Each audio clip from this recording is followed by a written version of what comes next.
6 నెలల్లో పెళ్లి పథకంలో చేరండి. మీ ప్రియమైన వారికి 6 నెలల్లో పెళ్లి చేయండి. కృష్ణ సాయి బ్రాహ్మణ వివాహ పరిచయ వేదిక బ్రాహ్మణులకు మాత్రమే. మరిన్ని వివరాలకి కాల్ 8855592015 లేదా 9000333990.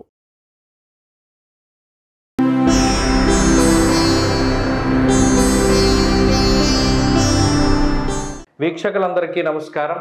డిసెంబర్ నెల 8వ తారీఖు లగాయతు డిసెంబర్ 14వ తారీఖు శనివారం వరకు ఉండేటువంటి గ్రహగతుల ఆధారంగా ద్వాదశ రాశుల వారికి ఈ వారం ఏ విధమైనటువంటి శుభాశుభ ఫలితాలు కలగబోతున్నా తెలుసుకుందాం. ధనురాశి వారికి ఈ వారం అనుకూలమైనటువంటి గ్రహగతులు గోచరిస్తూ ఉన్నాయి. శుక్రుని యొక్క బలం ఉన్నది, వక్రించినటువంటి గురువుని యొక్క బలం ఉన్నది, అలాగే శనేశ్వరుని యొక్క స్థితిగతులు చాలా అనుకూలంగా ఉన్నాయి. ఈ రాశి వారికి ప్రత్యేకించి అర్ధాష్టమ రాహు, అష్టమంలో ఉండేటువంటి కుజుడు మాత్రమే కొంత ఇబ్బంది పెడుతూ ఉన్నారు. దాంతోపాటుగా వ్యయస్థానంలో ఉన్నటువంటి రాహు, ఈ 3 గ్రహాల తాలూకు స్థితిగతులు కొంత వ్యతిరేకంగా పనిచేస్తూ ఉన్నాయి. అయితే అటు అష్టమ కుజుడు కానీ, వ్యయ రవి కానీ, వ్యయ బుధుడు కానీ కొంత ధన నష్టాన్ని కలిగించవచ్చును. అంటే అధికమైనటువంటి ధన వ్యయము, మీకు అవసరం ఉన్న వాటికి అవసరం లేని వాటికి కూడా మీరే డబ్బు ఖర్చు పెట్టవలసిన పరిస్థితి.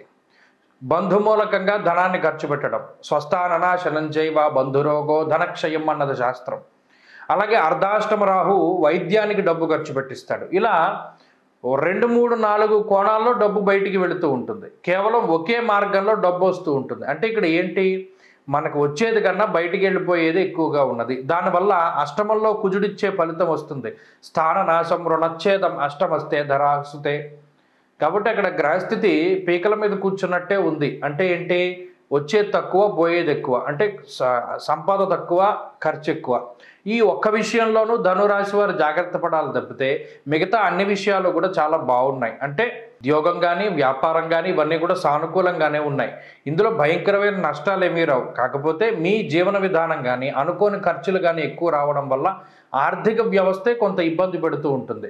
ఇక అటు సంతానానికి సంబంధించి కానీ, కుటుంబ సభ్యులకి సంబంధించి కానీ, జీవిత భాగస్వామికి సంబంధించి కానీ గ్రహగతులన్నీ బాగున్నాయి.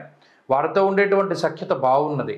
అలాగే మానసిక ప్రశాంతత కొంత తక్కువగా ఉంటుంది. ఈ వారంలో చంద్రబలం లేదు. చంద్రబలం లేకపోవడం వల్ల వాతశూలం మనక్లేశ అంటూ ఉన్నది శాస్త్రం. అంటే ప్రత్యేకించి ఎప్పుడూ కూడా బుర్ర శరీరం ఉన్న చోట మన మనసు ఉండదు.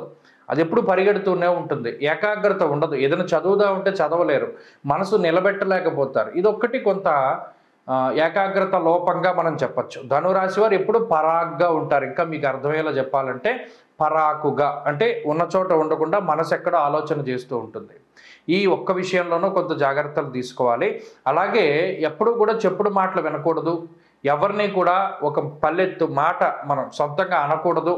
ఎవరైనా ఏదైనా అన్నా కూడా మౌనంగా ఉండి భరించి ఆ సమయం వరకు కొంత మౌనాన్ని పాటిస్తూ ముందుకు వెళితే రానున్న కాలంలో వచ్చేటువంటి గ్రహస్థితుల యొక్క మార్పు ద్వారా మీరంటే ఏంటో వారికి అర్థమవుతుంది. మిమ్మల్ని ఎవరైతే ఏదైనా మాట అన్నారో వారే మరలా తిరిగి మీ దగ్గరికి రాగలుగుతారు. కాబట్టి ఎప్పుడూ కూడా కోపంలో మాట్లాడకండి. ఎవరైనా ఏదైనా అన్నా కూడా చాలా శాంతంగా తీసుకుంటూ ఉండండి. ఇక కుటుంబ పరమైనటువంటి విషయాలు, ఉద్యోగ వ్యాపారాలు బాగున్నాయి. ముఖ్యంగా ఎవరైతే చదువరులు ఉన్నారో వారికి గ్రహస్థితి యోగిస్తూ ఉంటుంది. కొంత డబ్బు ఖర్చు అవుతుంది, అయినప్పటికీ కూడా వారు గమ్యాన్ని చేరుకోగలుగుతారు. ఈ వారం మరింత అనుకూలమైన ఫలితాల కోసం సుబ్రహ్మణ్య భుజంగ స్తోత్రాన్ని క్రమం తప్పక పారాయణం చేయండి. ఈ వారంలో కలిసి వచ్చేటువంటి రోజు శనివారంగా చెప్పవచ్చును. అదృష్ట సంఖ్య 2, అదృష్ట వర్ణము లేత ఎరుపు రంగు.